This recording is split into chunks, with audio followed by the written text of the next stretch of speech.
नमस्कार बच्चों, स्वागत है आपका मेरे YouTube channel Datta reading point में। आज हम डिस्कस करेंगे 12th class political science chapter number 5 Bharat के विदेशी संबंध।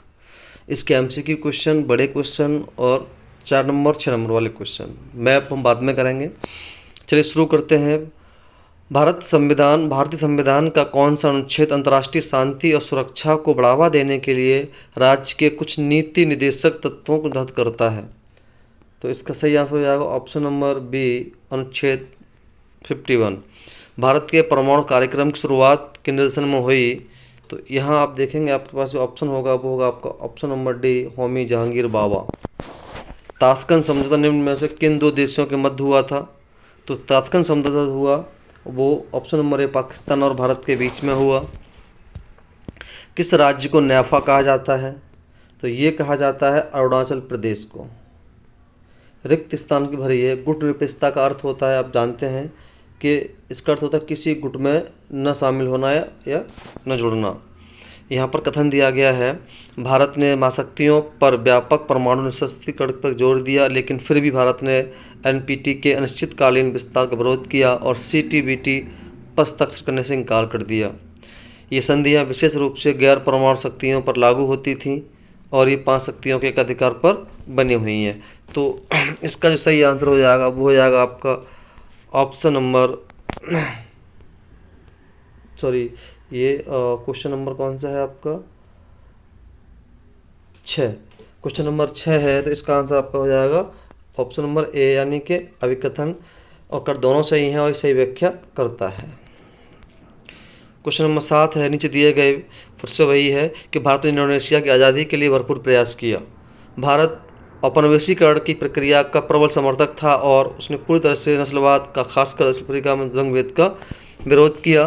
तो इसका भी सही आंसर हो जाएगा, यानी कि ऑप्शन नंबर ए सही व्याख्या करता है। यह सुमेलित करना है, आप देख सकते हैं सुमेलित। तो इसका यह सही जो आंसर होगा वो हो जाएगा आपको ऑप्शन नंबर डी, यानी कि ए का चौथा और बी का दूसरा। ए का ये चौथा, बी का ये तीसरा, तिब्बत मध्यराज इजराइल या। निम्न में से कौन सा कथन सत्य है? तो कथन सत्य जो होगा वो हो जाएगा, कठिन संघर्ष से प्राप्त संप्रभुता को बचाए रखने के लिए नेहरू गुट निरपेक्षता की नीति अपनाना चाहते थे। चीन के साथ भारत के संबंधों के बारे में सही कथन कौन सा है?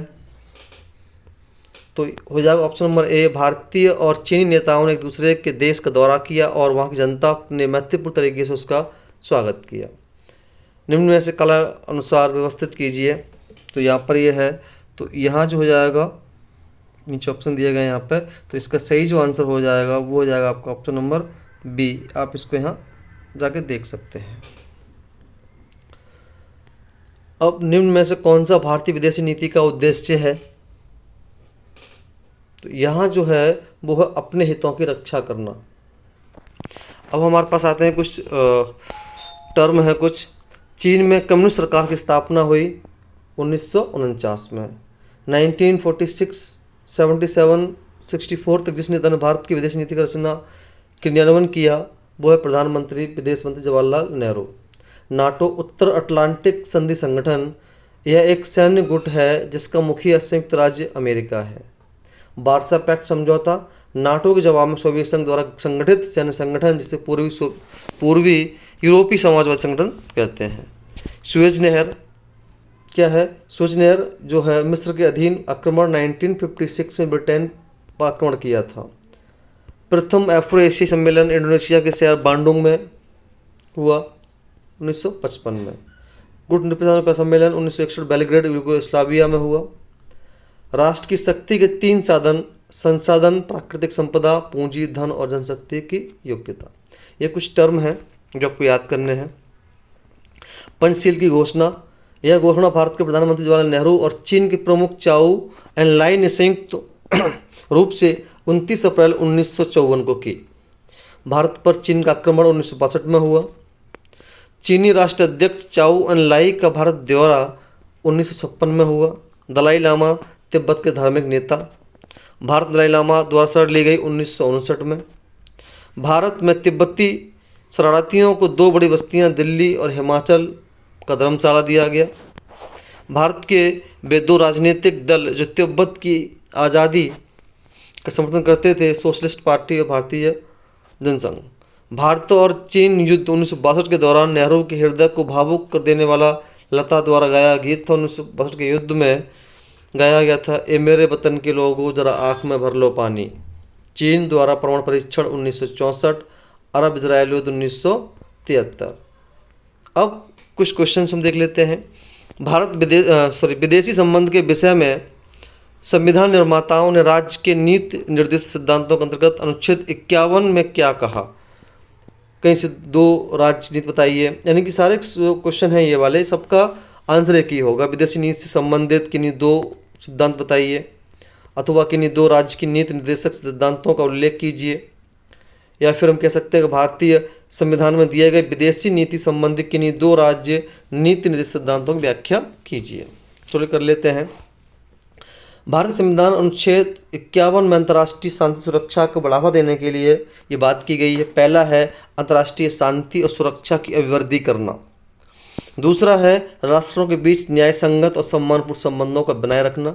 तीसरा है संगठित लोगों को एक दूसरे से व्यवहार में अंतर्राष्ट्रीय विधि और संधि बाध्यताओं के प्रति आदर बढ़ाना, और अंतर्राष्ट्रीय विवादों को पारस्परिक बातचीत द्वारा निपटारे के लिए प्रोत्साहन देने का प्रयास करेगा। नेक्स्ट क्वेश्चन है 1950 के दशक में भारत अमेरिकी संबंध में खटास पैदा होने के दो कारणों का उल्लेख कीजिए। पहला है पाकिस्तान अमेरिका नेतृत्व वाले सैन्य गठबंधन में शामिल हो गया, इससे अमेरिका तथा भारत के संबंधों में खटास पैदा हो गई। दूसरा, अमेरिका सोवियत संघ से भारत की बढ़ती हुई दोस्ती को लेकर नाराज था। नेक्स्ट क्वेश्चन है भारतीय पाकिस्तान युद्ध 1971 के 3 राजनीतिक प्रभाव कौन कौन से हैं? तो पहला प्रभाव जो था, भारतीय सेना के समक्ष 90,000 सैनिकों के साथ पाकिस्तानी सेना को आत्मसमर्पण करना पड़ा। दूसरा, बांग्लादेश के रूप में स्वतंत्र राष्ट्र के उदय के साथ ही भारतीय सेना ने अपनी तरफ से एक तरफा युद्ध विराम घोषित कर दिया। बाद में 3 जुलाई 1972 को इंदिरा गांधी और जुल्फिकार अली भुट्टो के बीच शिमला समझौते पर हस्ताक्षर हुए, जिससे अमन की बहाली हुई।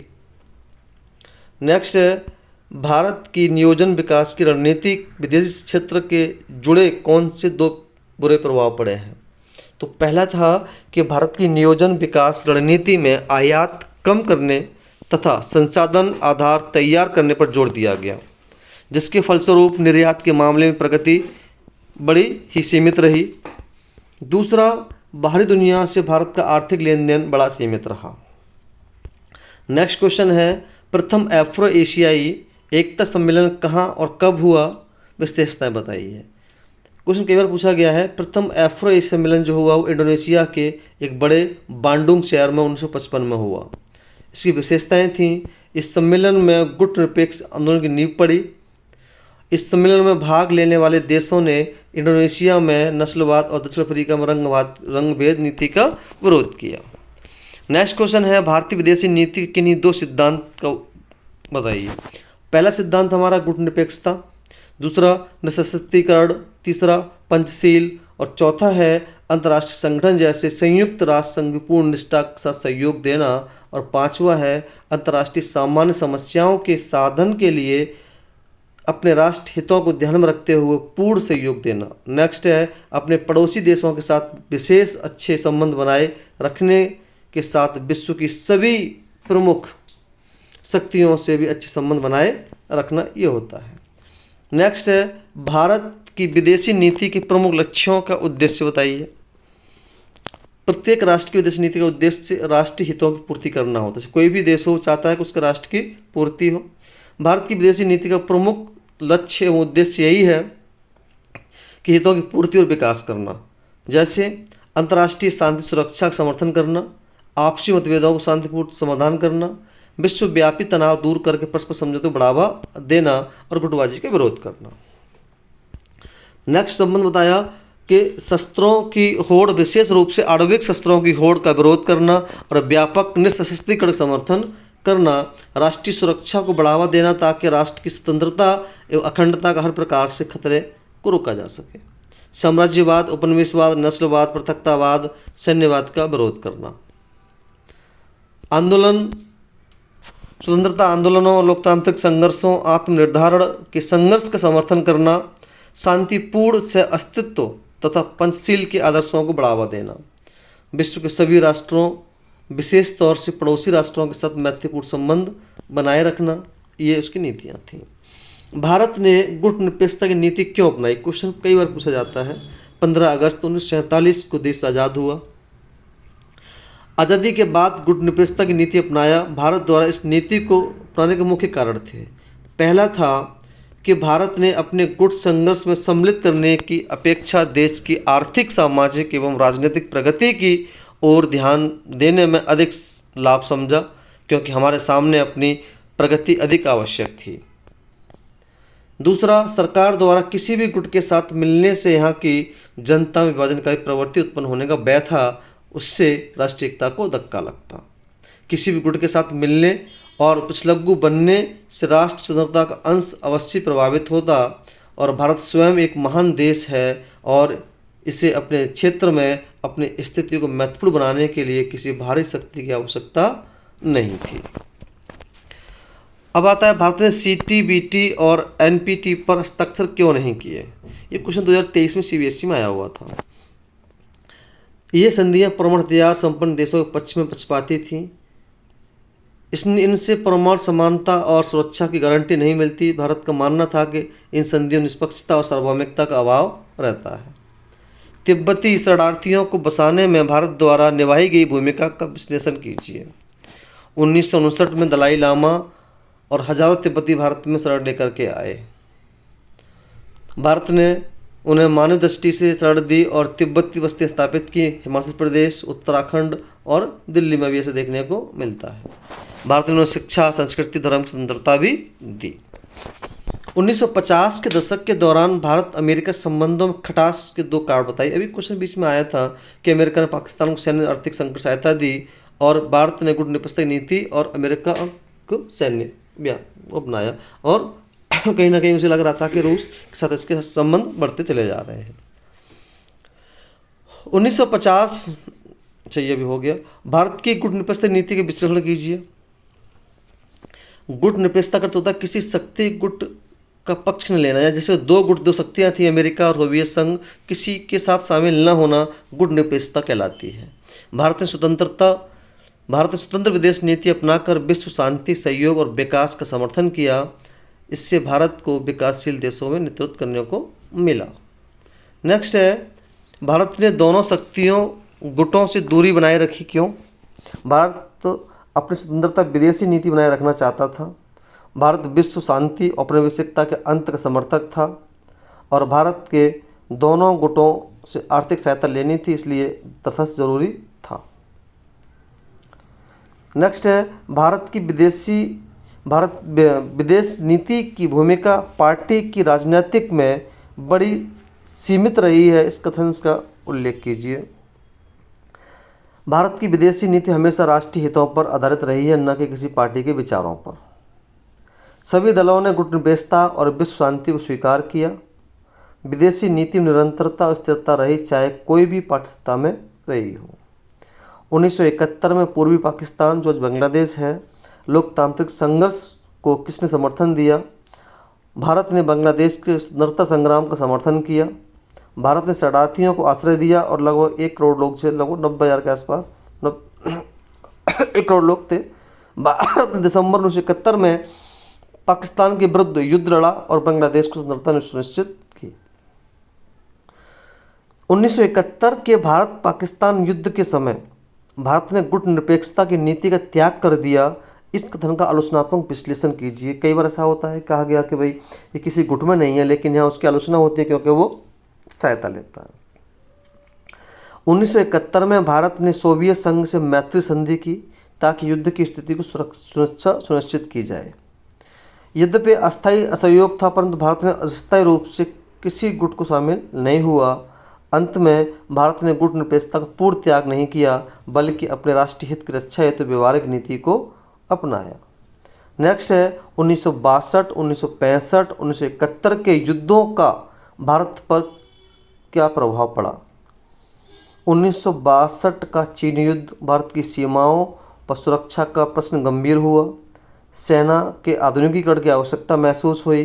विदेशी नीति में चीन पर अविश्वास बढ़ा। 1965 भारत का पाकिस्तान युद्ध जब हुआ तो भारत ने सैन्य शक्ति का प्रदर्शन किया। ताशकंद समझौता हुआ लालू शास्त्री अयूब खान के बीच में। भारत में राष्ट्रीय एकता और आत्मविश्वास बढ़ा। दूसरा, 1971 का भारत पाकिस्तान युद्ध, बांग्लादेश का निर्माण हुआ, भारत को क्षेत्रीय महाशक्ति का दर्जा मिला और अंतर्राष्ट्रीय स्तर पर भारत की प्रतिष्ठा बढ़ी। तो ये जो कुछ क्वेश्चन थे जो आपको अपनी कॉपी में लिखने हैं, और मैं कॉपी कल परसों चेक करूँगा, अगर नहीं मिला तो उस पर देखते हैं फिर क्या होगा। तो सभी को अपनी कॉपी में लिखना है। धन्यवाद।